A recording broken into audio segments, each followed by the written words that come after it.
हम सबसे पहले इनके जीवन की गवाही को सुनेंगे और मैं विश्वास करती हूँ कि जब आप इनकी गवाही को सुनेंगे तो बहुत सारे लोग जो सेम इनकी वाली प्रॉब्लम से निकल रहे हैं, परमेश्वर आज उन लोगों को हील करेगा और उनको उन चीज़ों से बाहर निकालेगा। तो आज हम जानेंगे कि कैसे परमेश्वर ने निशा जैन का जीवन बदला, है ना। और हम इन्हीं के मुंह से सुनते हैं क्या क्या कैसा जीवन था जब आप मसीह में नहीं थे, और क्या हुआ आपके जीवन में जब आप प्रभु में आए और क्या बदलाव आया और किन प्रॉब्लम से आप निकले। तो मैं चाहती हूँ अपनी गवाही को शेयर करें। मेरा नाम निशा जैन है और मैं फतेहगढ़ पंजाब से हूँ। और मम्मा, मेरे जीवन में बहुत ज़्यादा प्रॉब्लम्स थी। 14 साल हो चुके थे मम्मा मेरी मैरिज को, और मेरे अंदर बहुत बड़ा कॉम्प्लेक्स था बचपन से ही, जन्म से ही। जब से मैंने होश संभाला तब से एक कॉम्प्लेक्स के साथ मैं जी थी, क्योंकि सब लोग कहते थे कि मैं बहुत मोटी थी और ये कॉम्प्लेक्स मेरे अंदर बहुत ज़्यादा था। हीन भावना थी मेरे अंदर। मैं कभी किसी के आगे नहीं आ सकी और हर जगह मुझे पीछे किया जाता था। और इस चीज़ का कॉम्प्लेक्स मेरे अंदर बचपन से था। और इसी कॉम्प्लेक्स के चलते मेरी मैरिज हुई, और मैरिज के बाद भी मेरा जीवन बहुत ज़्यादा डिस्टर्ब रहा। 14 साल हो चुके थे मेरी शादी को, परंतु एक भी दिन हमारे घर में शांति नहीं रही मम्मी। और हम पास्टर जी बहुत ज़्यादा परेशान थे, बहुत कुछ किया, बहुत उपाय किए, बीमारियां हमारे घर में आ गई थी। बचपन से ही जो एक सबसे बड़ी जो कॉम्प्लेक्स का कारण था वो था कि मैं मोटी हूँ, है ना। और उसके कारण क्या था कि आपको हमेशा पीछे रखा जाता था, और वो चीज़ें आपको वो हीन भावना इतनी ज़्यादा बढ़ गई कि जब आपकी मैरिज हुई तो भी आपको लगता था कि कोई आपसे प्यार नहीं करता है, और वो कॉम्प्लेक्स ने आपके जीवन को पूरी तरह से घेर लिया। हाँ जी बात जी, यही कॉम्प्लेक्स था कि मुझे कोई प्यार नहीं करता। मैरिज के बाद भी मुझे बहुत ज़्यादा शक रहता था, बहुत ज़्यादा मुझे हर चीज़ में ये लगता था कि हस्बैंड ठीक नहीं है। मैं बहुत ज़्यादा कॉम्प्लेक्स रहता था, और यही कॉम्प्लेक्स बढ़ता बढ़ता क्लेशों में चला गया हमारा। और 14 साल हमारे घर में बहुत ज़्यादा क्लेश रहा, इतना रहा कि मैं अपना आपा खो देती थी। और 27 साल की उम्र में मैं बीपी की पेशेंट हो गई थी। 27 साल की उम्र 27 साल की उम्र में। और डॉक्टर्स ने बोला कि जब तक जीवन है, जब तक आपकी सांसें हैं, आपने टैबलेट नहीं एक भी दिन छोड़नी। और आपको ब्लड प्रेशर की टैबलेट डेली लेनी पड़ेगी।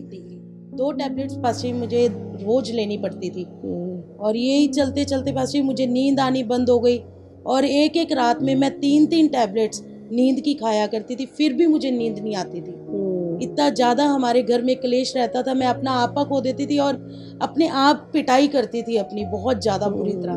मुझे ये लगता था कि शायद मैं इस संसार में वैसे ही आई हूँ, मुझे मेरा कोई यूज़ नहीं है और मैं अपने आप को ख़त्म कर दूँ। जबकि हस्बैंड अच्छे थे, लेकिन वो हीन भावना ने इतना ज़्यादा घर कर लिया था अंदर, इतना कॉम्प्लेक्स आपके अंदर आ गया था कि लगता था कोई आपसे प्यार नहीं करता। जबकि हस्बैंड अच्छे थे आपके, और उसके बाद भी आपको लगता है कि शायद मैं मोटी हूँ, शायद मेरे हस्बैंड किसी और को और अट्रैक्ट होते हैं, मेरे को नहीं। तो वो चीज़ें, शक का जो कारण था वो कॉम्प्लेक्स के कारण, और आपस में बहुत ज़्यादा लड़ाई झगड़ा जो था, बहुत ज़्यादा लड़ाई झगड़ा रहता था पास। इसके कारण मैं अंधविश्वासी भी बहुत ज़्यादा हो गई थी पास। मुझे ये लगता था कि शायद कुछ करूँगी तो ये कर लूँ, वो कर लूँ। बहुत सारे बाबाओं के पास मैं बहुत जगह गई पास, और मुझे बहुत पैसा मैंने खर्च किया। जो भी उल्टा सीधा जो भी मुझे बोला जाता था, मुझे ये लगता था कि अगर नहीं करूँगी तो और ज़्यादा फंस जाऊँगी। और इस डर के साथ मैंने बहुत कुछ किया बस। एक बार किसी बाबा ने मुझे बोला कि तुम नारियल लो और उसको एक कपड़े में बांधो और उसमें कुछ चांदी का सामान डाल के तुम पूरा 1 महीना, 1.25 महीना तुम एक नदी में जाकर डालो। और पास्टर जी, वो नदी मेरे घर से कई किलोमीटर दूर थी, परंतु फिर उसी डर से पास्टर जी मैं वो जाती थी और डालती थी। पर जितना मैं ये सब करती गई पास्टर जी, बहुत कुछ किया मैंने अपने जीवन में। आपको लगता है मेरी मैरिज टूट जाएगी, मेरे घर का क्लेश चला जाए, उसके लिए आप बहुत सारी जगहों पे, तांत्रिकों के पास बहुत जगह पे गए, और जो भी वो लोग बताते थे आपको, ये उपाय करो, ऐसा करो, तो वो आप करते थे लेकिन उसके बावजूद भी 14 साल हो गए थे मैरिज को, कोई भी फर्क नहीं पड़ा। और उल्टा दिमाग में और उल्टा दिमाग होता चला गया मेरा। कुछ समझ में नहीं आता था पास्टर जी कि करना क्या है मुझे।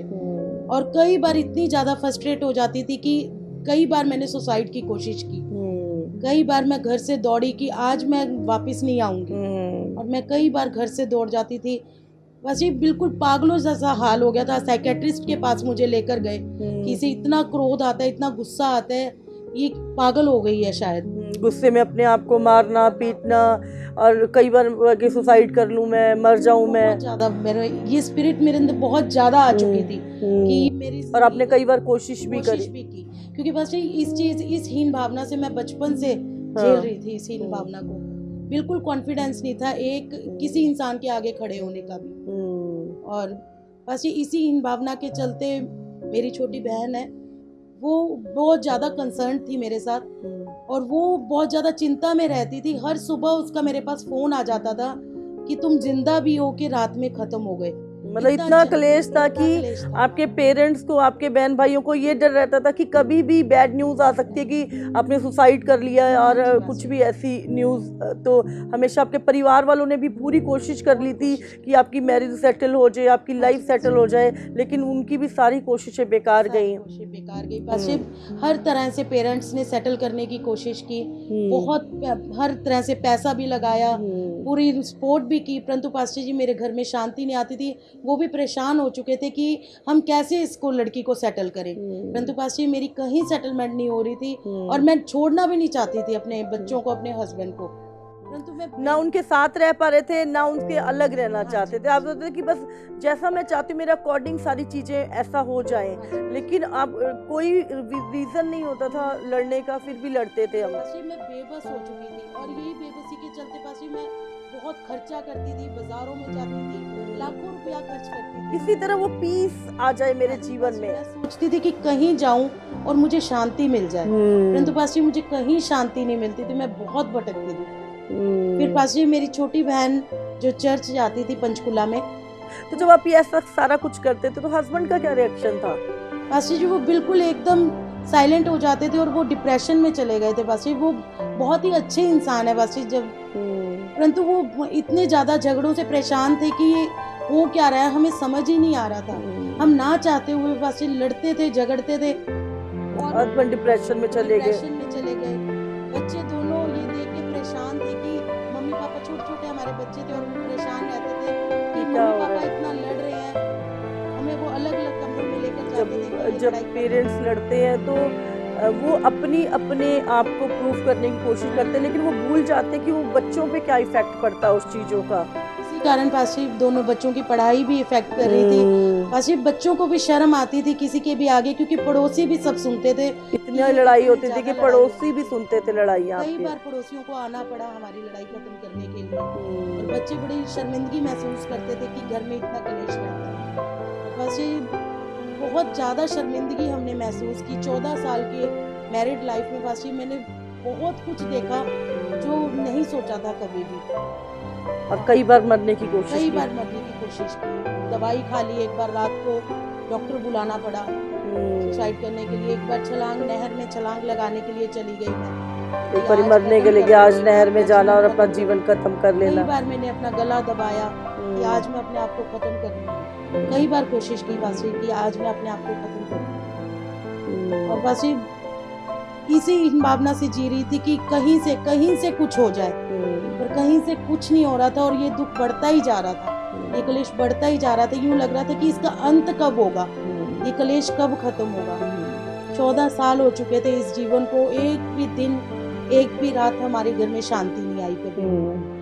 क्या हुआ फिर अचानक से?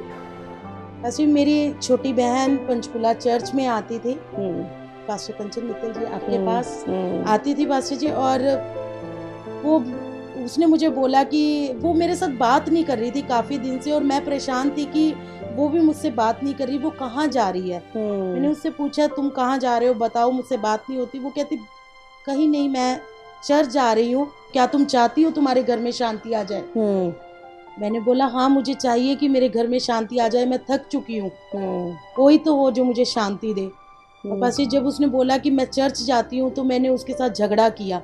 मैंने उसके साथ बहुत झगड़ा किया कि तुम क्या कर रही हो, कहाँ जा रही हो, हमारी पीढ़ियों से हम जहाँ चल रहे हैं तुम कहाँ जाना शुरू कर दिया। और बस मैंने उससे बोलना छोड़ दिया। आपको लगा कि ये चर्च है तो अंग्रेजों का परमेश्वर मैंने है। उसे ये बोला ये अंग्रेजों हाँ। का परमेश्वर है, तुम कहाँ लग गई। हाँ। और मैं और ज्यादा परेशान हो गई कि ये क्या हुआ, मेरी छोटी बहन भी मुझसे बिछड़ गई। परंतु पास्टर जी मेरे एक बार हुआ कि मैं पंचकुला आई हुई थी, मैं भी देख के आऊँ क्या होता मैं भी वहाँ। देख के आऊँ क्या होता है। वो मुझे जबरदस्ती एक बार लेकर गई, एक बार तुम चलकर देखो। और पास्टर जी वो जबरदस्ती मुझे आपके पास लेकर आई और मैंने बड़े घमंड में, एटीट्यूड में आपको नमस्कार किया। मैं नहीं जानती थी, मुझे ये लगता था कि इन्होंने मेरी बहन को चुरा लिया मुझसे। तो और आपने मुझे बड़े प्यार से बोला था कि क्या प्रॉब्लम है। और बस ही मैंने यही बोला था, मुझे नहीं पता मेरे को क्या प्रॉब्लम है, मेरे को ये नहीं पता मेरी जिंदगी कितने दिन की है और ये कब खत्म हो जाएगी। क्योंकि बस ही मुझे विश्वास ही नहीं था कि मैं जीऊंगी ज्यादा। मुझे हर दिन ये लगता था कि शायद आज हम खत्म हो जाएंगे। और आपने बड़े प्यार से मुझे गले से लगाया था और आपने एक वर्ड मेरे को, एक वर्ड्स मुझे दी थी। आपने बोला तो मुझे तब नहीं मालूम था कि आप मुझे एक वर्ड्स दे रहे हो। आपने मुझे बोला, बोझ से दबे लोगो तुम मेरे पास आओ, मैं तुम्हें विश्राम दूंगा। और पास्टर जी आपने बड़े प्यार से मेरे सिर पर हाथ रखकर प्रार्थना की और उस दिन मैंने एक अद्भुत शांति को महसूस किया। जब वो हाथ मेरे सिर पर आया मैंने उस शांति को महसूस किया और वो कठोरपन, जो कठोरता मेरे अंदर आ गई थी, वो कठोरता मेरे अंदर से चली गई। मैंने बड़े टाइम के बाद एक प्यार को महसूस किया था। वो प्यार मैंने देखा ही नहीं था, वो प्यार मैं खो चुकी थी, मेरे अंदर से वो प्यार चला गया था। और पास्टर जी उसके बाद धीरे धीरे मुझे अच्छा लगा। मुझे एक छोटी बुक आपने दी थी, नया नियम, और मैं वो लेकर गई घर पे। और जब भी मुझे प्रॉब्लम होती थी, अब भी ये था कि घर में जाके फिर थोड़ा गुस्सा आता था और लड़ाई होती थी, परंतु जब भी मेरी लड़ाई होती थी तो मैं अपनी छोटी बहन को फोन करती थी कि आज हमारी लड़ाई हो गई, अब बता क्या होगा।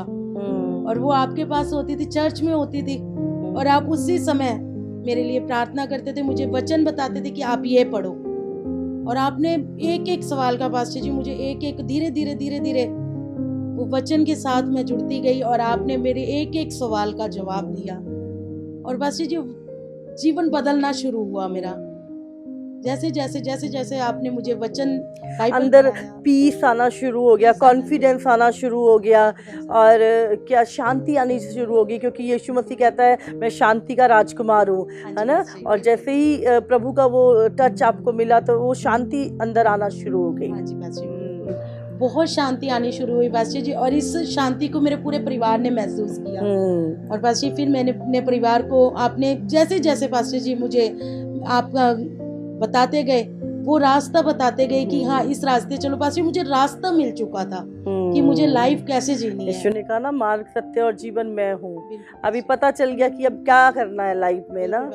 और धीरे धीरे घर से कलेश खत्म होने शुरू हो गए, लड़ाइयाँ कम हो गई और चेंज आना शुरू हो गया। पास्टर जिस दिन मैं पहले दिन चर्च आई, पहले दिन पास्टर जब मैं चर्च आई और वापस जाने लगी, पास्टर कुछ ऐसी टेंशन हुई घर की, और मेड मेरी हट गई, जिसका जो मुझे एकदम टेंशन रहती थी कि मैं कैसे कर पाऊंगी कुछ भी। और पास्टर और टेंशन हुई, परंतु आपने कहा था कि तुम जाओ, परमेश्वर तुम्हें अपने आप नींद प्रदान करेगा, तुम आज टैबलेट मत लेना। आपने ये वर्ड मुझे दिए थे। और पास्टर उस दिन जाकर मैंने टैबलेट नहीं ली और बिना टैबलेट के मुझे नींद आई। First time.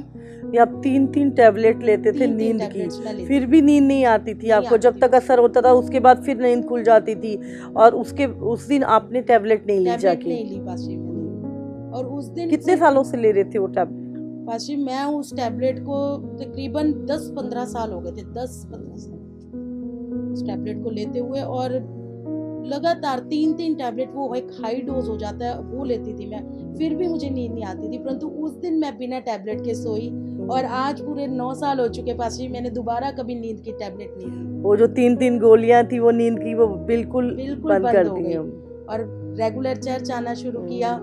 और पास्टर जीवन के हर फील्ड, उसके बाद वो जो ब्लड प्रेशर था वो अभी आपकी टैबलेट चल रही थी? वो चल रही थी पास्टर, वो मैं कई बार चेक करवाया मैंने, वो कई बार चेक करवाया। डाउट रहता था, जब भी थोड़ा गुस्सा आता था बच्चे कहते थे बीपी बढ़ गया, जाके चेक करवाओ मम्मा। और मैं चेक करवाती थी, वो बीपी नॉर्मल आता था, पर डर के कारण मैं वो टैबलेट लेती जा रही थी। और बस ये हर फील्ड में, लाइफ की हर फील्ड में जब मैंने चर्च आना शुरू किया, मेरी लाइफ चेंज हो गई पूरी तरह। और हर फील्ड में आप मतलब परमेश्वर ने कॉन्फिडेंस डाला, वो पास्टर जी आपने मतलब तैयार किया। मैं जो मैंने बचपन में झेला था पास्टर जी, वो सब कुछ मेरा चर्च में आके एक एक चीज को सीखा मैंने। यीशु मसीह हमसे प्रेम करता है, और जब यीशु मसीह ने हमें बनाया है, उससे हमें बिल्कुल यूनिक बनाया है, अलग बनाया है ना। वो हमारी बॉडी से नहीं, यीशु मसीह हमसे प्रेम करता है, हमारी आत्मा से प्रेम करता है ना। लोग आपके लुक्स को देखते हैं, आपके बाहरी चीज़ों को देखते हैं। बाइबल में लिखा, यीशु मसीह ने कहा, मैं रूप नहीं देखता, मैं मन को देखता हूँ, मैं हृदय को देखता हूँ। और हमें बहुत प्यार मिला, मेरे को हर चीज़ आपने सिखाई। चर्च में मैं वर्शिप करना सीखा, माइक पकड़ के वर्शिप की। ये सब बचपन से सपना था, लेकिन वो मोटापा एक ऐसी वो बन गया था कि आपको हर हमेशा स्कूल में सब जगह पीछे रखा जाता था इसके कारण। और आपकी इच्छा थी कि मैं भी गाऊं और मैं भी वर्शिप करूं, और बहुत सारी चीज़ें थी, और परमेश्वर ने आपको मौका दिया कि आप उस सेवा में करना शुरू किया। हाँ जी पास्टर जी। और उसके बाद पास्टर जी हर काम आपने चर्च में आके कॉन्फिडेंस आया। आज हजारों लोगों के आगे खड़ा होना आपने हमें सिखाया। चर्च में हम आए, परमेश्वर ने हर चीज़ में हमें चलना सिखाया। और बस फिर हस्बैंड के साथ भी बहुत अच्छा रिलेशन हो गया। बस मुझे ये लगा कि अब जाके हमारी लाइफ शुरू हुई है। वो 14 साल का दुख हम पूरी तरह भूल चुके हैं। बस नई मैरिज की परमेश्वर ने, बिल्कुल जिस मैरिज में परमेश्वर आ जाए वो मैरिज हमेशा सक्सेसफुल होती है। हालेलुया। और बस बच्चे और हम सब बहुत आनंदित रहते हैं चर्च में। और चलते और अभी वो पड़ोसी क्या बोलते हैं अभी देख के सब कुछ? पासी जी जो पड़ोसी थे वो देख के हैरान थे कि निशा का जीवन कैसे बदला। और पासी जो सारे पड़ोसी जो हमारे दिन रात झगड़े को सुनते थे, और जब संगति होनी शुरू हुई खमानों में, आप आए और संगति होनी शुरू हुई, वो पड़ोसी सारे आने शुरू हुए संगति में। और आज वो सब चर्च में आते हैं। जो पड़ोसी हमारा लड़ाई झगड़ा दिन रात सुनते थे, तो आपकी गवाही को सुन के वो पड़ोसी जो आपके कलेश खत्म करने के लिए आते थे, आपकी गवाही के कारण उनके घर के कलेश दूर हुए और वो प्रभु के पास आए। वो सारे अब चर्च में आते हैं और उनके भी जीवन बदले। बस यीशु मसीह हमारा जीवन बदलता है। हाँ जी बस। और बस बहुत आनंद से हम जीवन जी रहे हैं। और फिर मेरे हस्बैंड का भी सारा डिप्रेशन दूर हो गया, आपकी भी बीमारियां दूर हो गई। उसके बाद आपका ब्लड प्रेशर की दवाई भी आपने छोड़ दी। और उसके बाद कितने साल हो गए अभी टैबलेट छोड़े? 4-5 साल हो चुके हैं कि मैंने वो टैबलेट बिल्कुल छोड़ दी। वैसे मैंने कई बार बोला और डॉक्टर्स ने भी बोला कि नहीं ये टैबलेट मत छोड़ना, पर मेरा बीपी मैंने बहुत बार चेक करवाया, कोई बीपी नहीं था। और वो टैबलेट फिर मैंने फेंक दी घर से निकाल के कि ये क्यों रखी हुई है, मैंने ये फेंक दूं मैं। जब बोला गया है कि नहीं है कोई भी बीपी तो नहीं है, बस मुझे कोई बीपी नहीं रहा। और फिर बस अब लास्ट 2018 में मेरे गले में थोड़ी प्रॉब्लम, बहुत टाइम पहले की, शायद सांस की मुझे प्रॉब्लम रहती थी कि हल्की सांस चढ़ता था और मैं सोचती थी कि शायद ये मोटापे के कारण है कि ये सांस चढ़ता है। और जब बस मैं आई चर्च में तो पता चला कि ये गले में प्रॉब्लम है, कैंसर बताया गया मुझे। और जब मैंने चेक करवाया तो उन्होंने बोला कि इसका ऑपरेशन होगा। अब 2011 में आप चर्च में आए। हाँ जी। और 2018 में आपको पता लगा कि आपके गले में प्रॉब्लम है। गले में प्रॉब्लम है। और बस मैंने ये पीजीआई में चेक करवाया और डॉक्टर्स ने बोला कि इसका इमीडिएटली ऑपरेशन करना पड़ेगा। डॉक्टर ने बोला कि बहुत पुरानी प्रॉब्लम थी। हाँ, और उसकी कभी आपको प्रॉब्लम नहीं हुई, लेकिन वो बहुत सालों से वो चीज गले में थी, लेकिन कभी प्रॉब्लम नहीं हुई। डॉक्टर ने बोला ये कम से कम 15-20 साल पुरानी प्रॉब्लम है आपके गले में और इसका ऑपरेशन हमें इमीडिएटली करना पड़ेगा क्योंकि ये ट्यूमर्स बहुत बढ़ चुके हैं और आपके वोकल कॉर्ड के ऊपर इनका इफेक्ट है। और हो सकता है 99% है कि आपकी आवाज नहीं बचेगी, हम आपकी आवाज को नहीं बचा सकते। डॉक्टर ने बोला कि आपको कैंसर है। हाँ जी। और वो कैंसर पूरा गले के ऊपर था और वोकल कॉर्ड के ऊपर वो कैंसर था। हाँ जी। तो डॉक्टर ने बोला कि जब हम सर्जरी करेंगे तो 99% आपकी आवाज जाएगी। हाँ जी। तो अब क्या महसूस हुआ उस टाइम पर? मैं बहुत डरी हुई थी कि ये क्या हो गया मेरे साथ, मेरी आवाज चली जाएगी तो मैं कैसे अब प्रभु तेरा सुसमाचार कर सकूंगी। और पास्टर जी मैं आपके पास आई थी और मैं आपके पैरों में गिरी थी कि मेरे पाप क्षमा करवाएं पास्टर जी, ये क्या हुआ मेरे साथ कि ये मेरे गले की आवाज़। और आपने एक ही वर्ड बोला था कि परमेश्वर तुम्हें कुछ नहीं होने देगा और तुम इससे भी ज़्यादा ज़ोर ज़ोर से बोलकर परमेश्वर को अपनी गवाहियाँ सुनाओगे।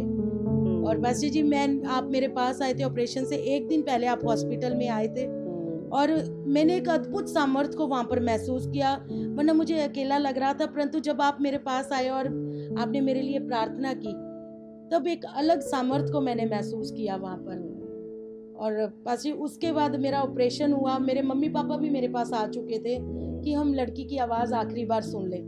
इसके मम्मी पापा भी हॉस्पिटल में आए और बोले लड़की की आवाज़ लास्ट टाइम सुन ले, क्योंकि ऑपरेशन के बाद डॉक्टर ने बोल दिया था कि 99% आपकी आवाज़ का जाने का खतरा है। हाँ जी पास्टर, उन्हें यही था कि ये बीपी की पेशेंट बहुत ही मेजर सर्जरी, जो मेजर सर्जरी थी, ये तकरीबन 5-5.5 घंटे की सर्जरी थी पास्टर। 5.5 घंटे की सर्जरी।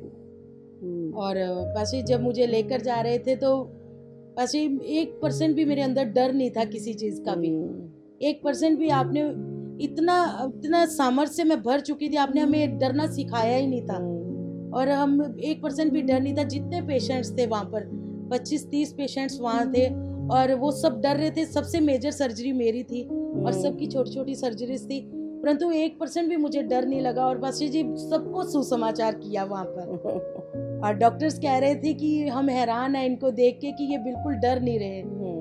और पास्टर जब मुझे सर्जरी के लिए लेकर गए और सर्जरी बिल्कुल ठीक ठाक हुई और पास्टर 2 ट्यूमर बताए गए थे, निकले 3 ट्यूमर्स थे मेरे गले में से, 3 ट्यूमर्स निकले। डॉक्टर ने बोला 2 ट्यूमर है, लेकिन 3 ट्यूमर बाहर, कैंसर के 3 ट्यूमर्स थायराइड ग्लैंड के अंदर थे। वो पूरा ग्लैंड पास्टर जी मेरा रिमूव कर दिया और पास्टर हैरान थे वो। मेरे को सिर्फ 3 दिन पास्टर जी उन्होंने मुझे हॉस्पिटल में रखा और आपकी दुआएं थी पास्टर जी। मेरे को एकदम ऐसे लगा कि ऑपरेशन थिएटर में सच में स्वर्गदूत मेरे साथ थे।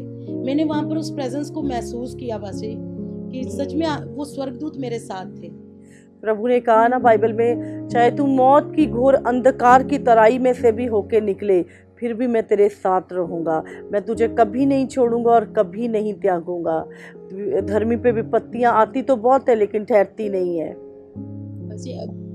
3 दिन सिर्फ पास्टर जी मेरे को, जबकि बोला गया था कम से कम 10 दिन हम हॉस्पिटल में रखेंगे, परंतु आपने मुझे बोला था कि नहीं तू जल्दी आएगी। और बस ये सिर्फ 3 दिन के बाद मैं घर आ गई थी और घर आने के बाद 15 दिन के बाद पास्टर जी मेरी पूरी रिकवरी हो गई थी। और ये इसकी रिकवरी तो सालों लग जाते हैं रिकवरी में, और 15 दिन में, क्योंकि परमेश्वर के लिए कुछ भी असंभव नहीं है। और अभी पूरा गले, ये पूरा गला है जो यहाँ पे कट लगा हुआ है और पूरा दिख रहा है। और अभी कितना टाइम हो गया सर्जरी को? अब अप्रैल 2018 में मेरी सर्जरी हुई थी। 1 साल, 1.25 साल, हाँ 1.5 साल होने वाला है। और अब बिल्कुल रिपोर्ट्स क्लियर आ चुकी हैं पास्टर जी। और आपने जैसे वर्ड मुझे दिया था कि तू उससे भी बढ़कर गवाहियां देगी। अभी आवाज को भी कुछ नहीं, और डॉक्टर हैरान थे कि कैसे ये आवाज बच गई है। और बिल्कुल पास्टर जी, एक ग्लैंड्स होते हैं जो कैल्शियम के ग्लैंड्स होते हैं, जिसके कारण बॉडी पूरी सुन रहती है। और वो ग्लैंड्स जब थायराइड की सर्जरी होती है तो वो जाते ही जाते हैं पास्टर जी, परंतु परमेश्वर ने मेरे वो ग्लैंड्स भी बचाए पास्टर जी। मेरी कहीं से भी बॉडी सुन नहीं है, पूरी तरह से मेरी बॉडी एक्टिव है। जबकि डॉक्टर्स ने बोला था कि आपके बॉडी सुन रहा करेगी, आपको नहीं पता चलेगा कि आप कहाँ ठोकर खा रहे हो और कहाँ आपको चोट लग रही है, परंतु मुझे कोई प्रॉब्लम नहीं है। परमेश्वर का धन्यवाद करते हैं। सचमुच परमेश्वर फेथफुल है ना। बहुत सारे लोग सोचते हैं कि हम मसीह में आ गए और हमारे जीवन में कभी प्रॉब्लम, ऐसा नहीं है। बाइबल में लिखा है धर्मी पे विपत्तियां आती हैं बट ठहरती नहीं। जिस बीमारी के आने से लोग मर जाते हैं, परमेश्वर अपने लोगों को, है ना, वो धर्मी जन जो वचन पे चल रहा है उनको उस बीमारी से बाहर निकालता है और दोबारा से खड़ा करता है। लेकिन ना, धर्मी चाहे 7 बार भी गिरे लेकिन वो उठ के खड़ा हो जाता है, लेकिन दुष्ट उसी विपत्ति में पड़ा रहता है। तो आप देख सकते हैं कि सचमुच बहुत सारे लोग आज कॉम्प्लेक्स में जी रहे हैं। मैं काली हूँ, मैं मोटी हूँ, मैं भद्दा हूँ, है ना, इस तरह की कॉम्प्लेक्स को लेके मैं आपको बता रही हूँ, यीशु आपसे बेहद प्रेम करते हैं। परमेश्वर हर रूप को देख कर, अगर परमेश्वर ने आपको ऐसा बनाया है तो परमेश्वर, बाइबल में कहा हम परमेश्वर के स्वरूप में रचे गए हैं, तो परमेश्वर हमसे प्रेम करता। प्रभु ने अपने स्वरूप में, आपको चिंता करने की